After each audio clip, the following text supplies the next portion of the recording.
There are some Messianic Jews who might feel like they don't want to identify as Christian. Christianity is a faith, but it's also a culture. There's, a history that's associated with the Christian church, not all of which is positive. Certain people think that there's a political understanding, or, oh, well, we eat a ham on Christmas. That's what Christians do, right?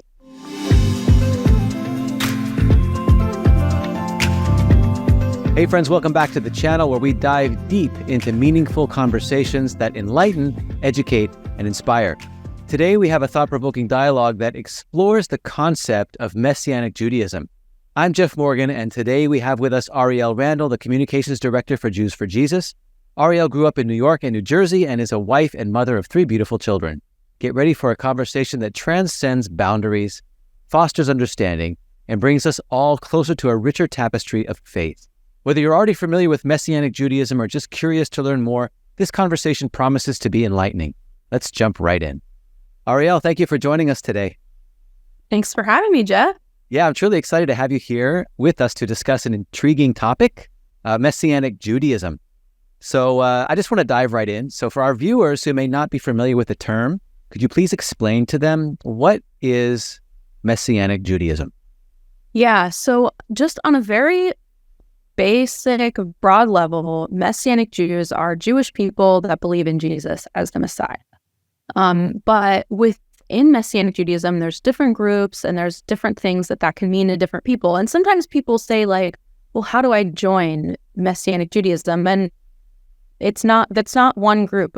It's not one denomination or one specific organization. That's an umbrella term for a lot of different things, which is actually the beauty of it, because you can be Jewish from any different background and have faith in Jesus and then practice your Jewish life and your faith in a way that's meaningful to you. And so, Jeff, do you want me to dive in a little bit to some of the different groups within that umbrella of Messianic Judaism? Yeah, sure thing. And also, like where does the actual term come from? Because, I hear it all the time, why don't you say you're a Christian? And I want to get into why is that Messianic Jews like myself, like you, find it important to actually say, hey, I'm a Jewish believer in Jesus. Hey, I'm a Messianic Jew. Why is it important for us to maintain that Jewish identity? Yeah, that's such a good question. So Messianic, that term coming from the word Messiah, right? So we're Jewish people who believe that Jesus is Messiah. Some people might say, like, I'm a Messianic Jew, a Jewish person who believes in Messiah, with that being implied that, we believe Jesus is the Messiah. There's other Jewish groups that believe in other messiahs. They might not, I don't know if they would think of themselves as Messianic Jews, but in the most stripped definition of the word, right? That's it. It's just like Jewish people who believe Messiah has come. And some people would think about Messianic Judaism, using that word of Judaism, because the very first followers of Jesus were Jewish and maintained Jewish practice, religious Judaism, really. Jesus himself taught in synagogues and kept kosher and, all the laws in the Torah. So the idea of this faith and this practice of Jewish religion and incorporating Jesus as Messiah into it is really a form of Judaism. However, obviously, a lot of times people today, when they think of Judaism, they're thinking about rabbinic Judaism, which is something that came about later after the time of Jesus, right? And is much more formed by teachings of the rabbis. And obviously, that's a different, understanding of Judaism that is distinct from, the Messianic understanding. Yeah, I was on the streets today, actually, just talking with people on the streets, doing some interviews, and it was really fun. And the people that I spoke to actually never heard of Messianic Jews before, and they were surprised. And it's nice to get into conversation and just remind people that the very first followers of Jesus were Jewish. It was a very Jewish movement, and like you said, they were going to synagogue. They didn't stop being Jewish until not that they stopped becoming Jewish, but at the Bar Kokhba revolt. They were saying, oh, the Messiah has come. And the Jewish believers were like, hey, wait a second, no, our Messiah has already come. We can't follow Bar Kokhba. And they were kicked out of the synagogue. And so at that point, there was a very major fracture between religious Judaism and Messianic Judaism. And it's been that way ever since. Mm-hmm. Exactly. Yeah. So just going back to your question about, why wouldn't we just say like, we're Christians?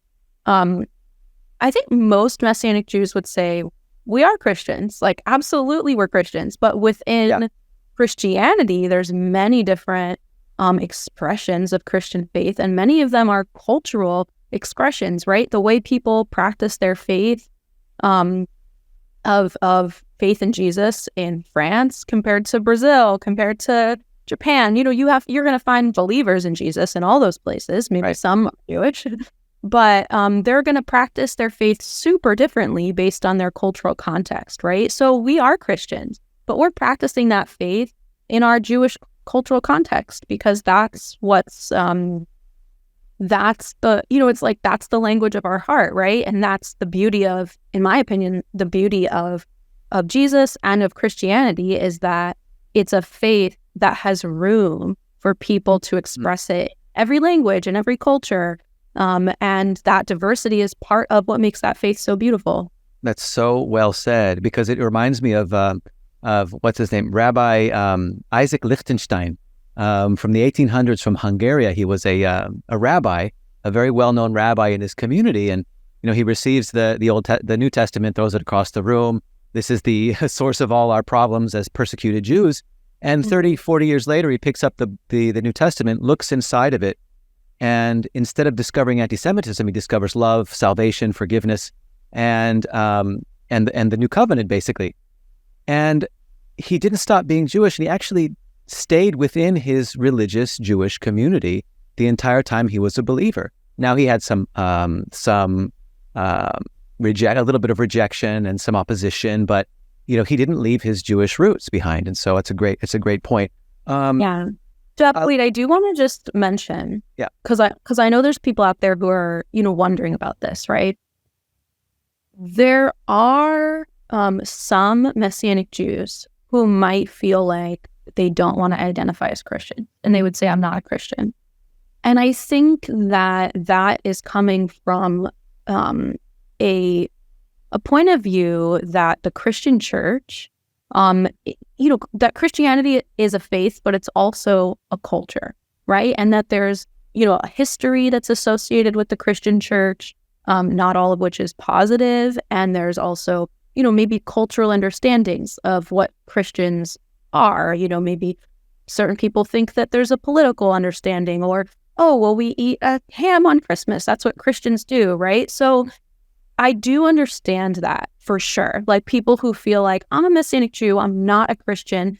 And there's validity in that because they feel like they're not connected to that culture of Christianity.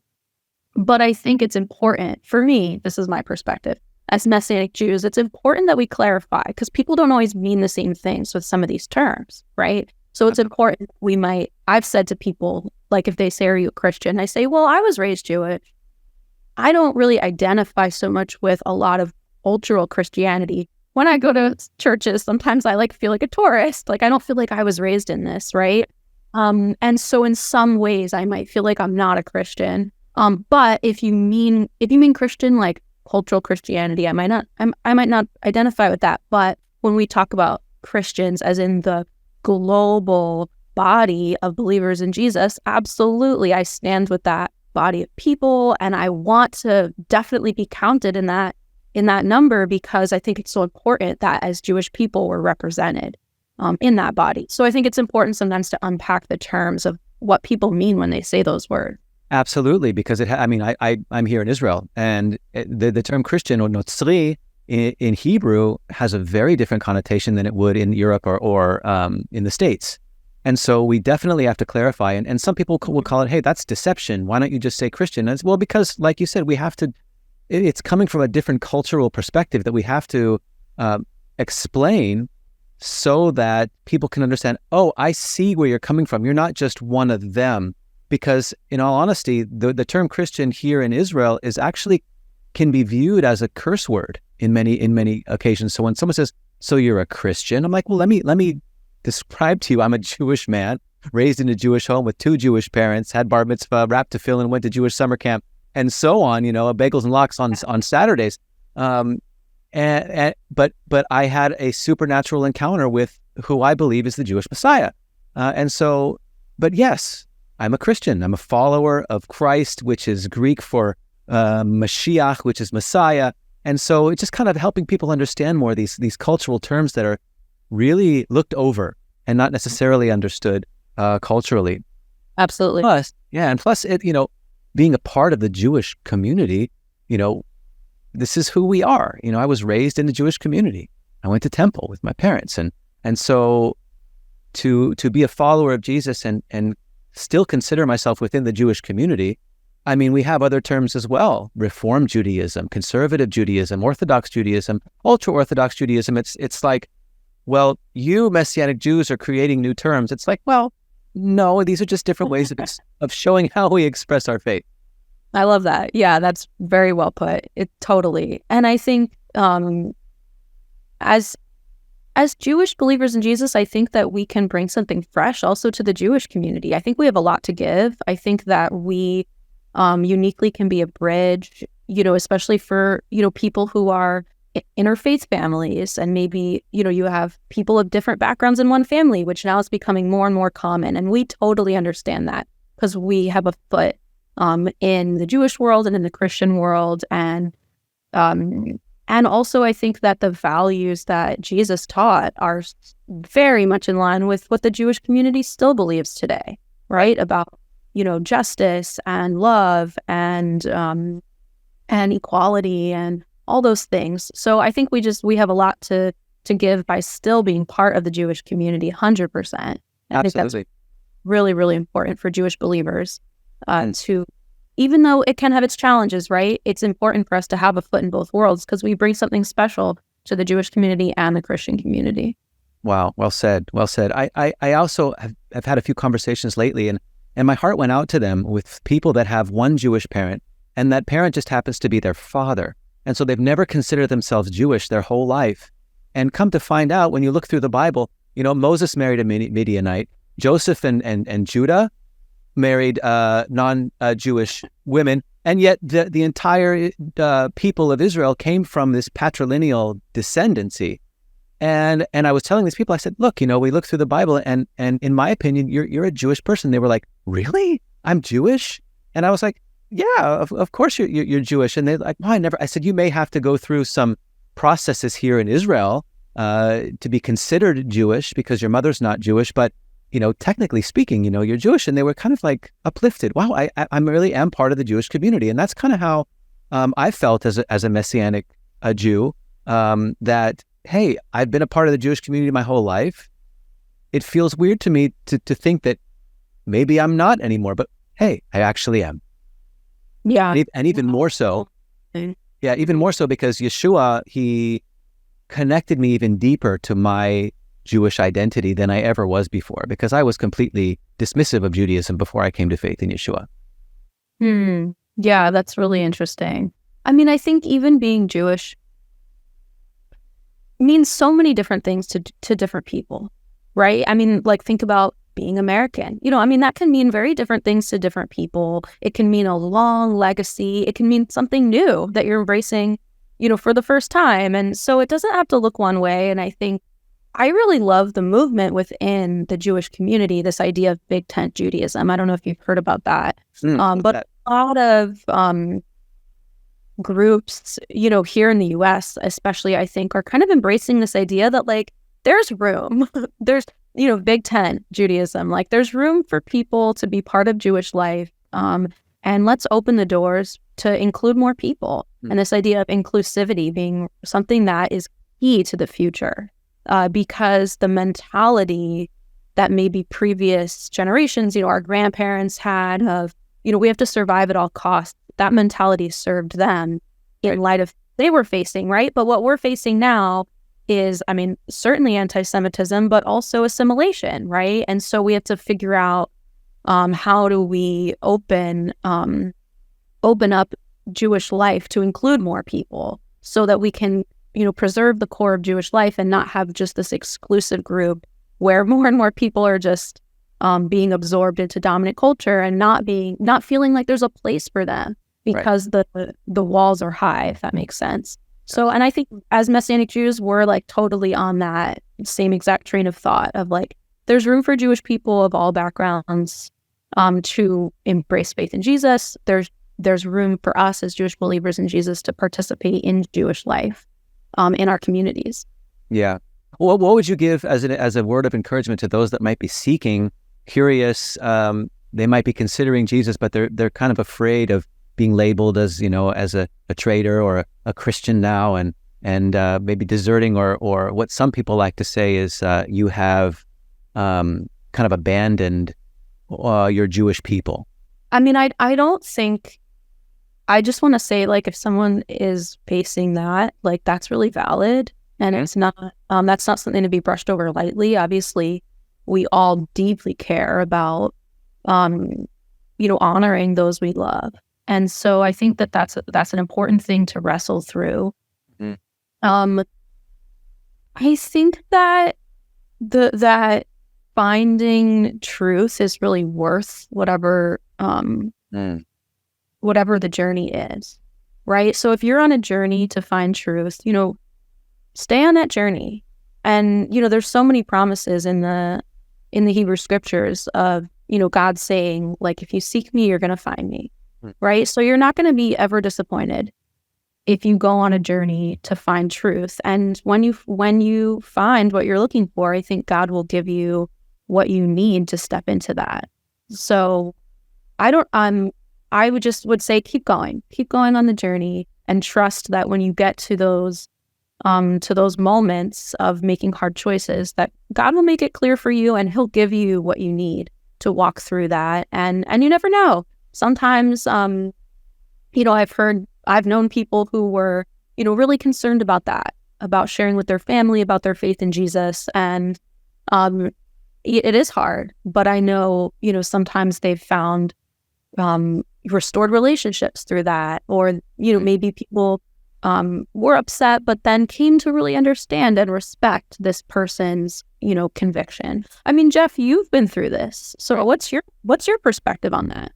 Good question. In the beginning, it was amazingly elating, if that's a word. I was elated because I was seeking truth for 20 years, and when Yeshua showed up in my life and brought new life into me, turned me into a completely new person from one day to the next, from someone who was hopeless and suicidal to filled with joy and life.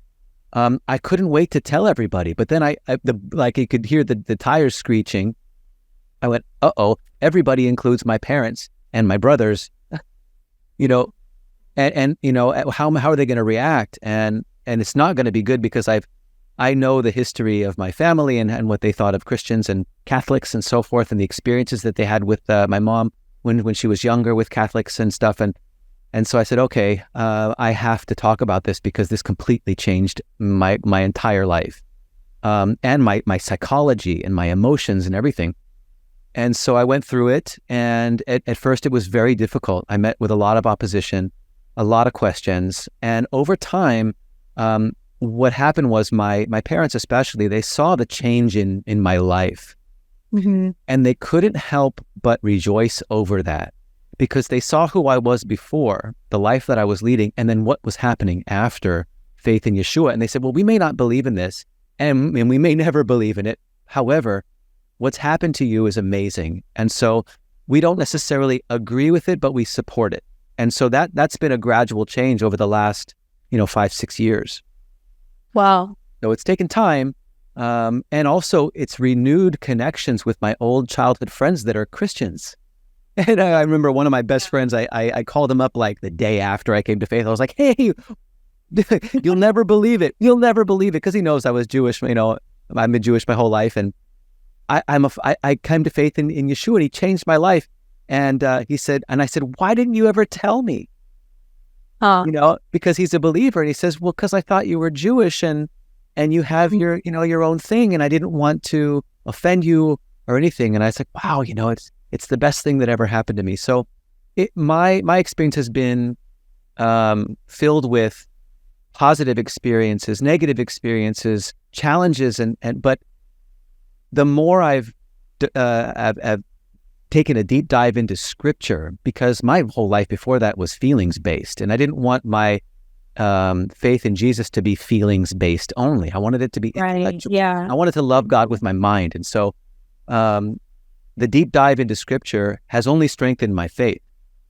And the deep dive, not in just to the New Testament, into the Tanakh, which not only shows the human condition, but points towards the solution to our problems, which is, Jesus himself and faith in Jesus. That's been kind of a small explanation of what my experience has been like that. And I go on the streets, I talk to Israelis all the time about Jesus. I want them to know who he is based on Scripture, not based on tradition or, what they might have been taught by those that may have never read the New Testament.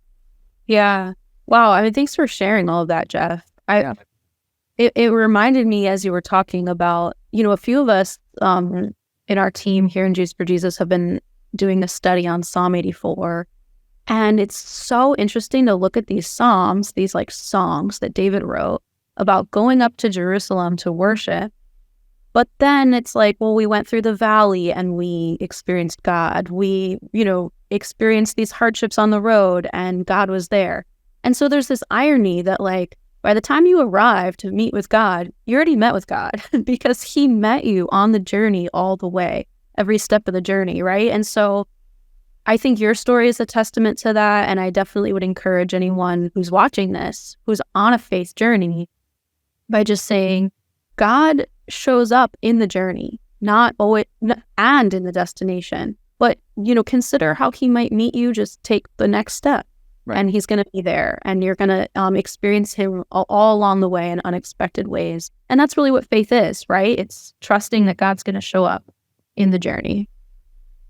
Very well said. And to that point, we'll just wrap it up. And I just want to thank you, Arielle Randle, so much for being here with us. It was very stimulating. I enjoyed this conversation immensely. Yeah, thanks. Thanks, Jeff. Always great to chat with you. You too. Understanding different faiths and perspectives is a crucial step towards building bridges of tolerance and respect in our diverse world. If you have any more questions or would like to continue this conversation, please feel free to leave a comment below or reach out to us at our website at jewsforjesus.org, where you can find loads of information and even chat with us anonymously in our live chat. You can also follow us on Facebook, Instagram, and TikTok, and may you all find peace, hope, and everlasting life in our Messiah, Yeshua.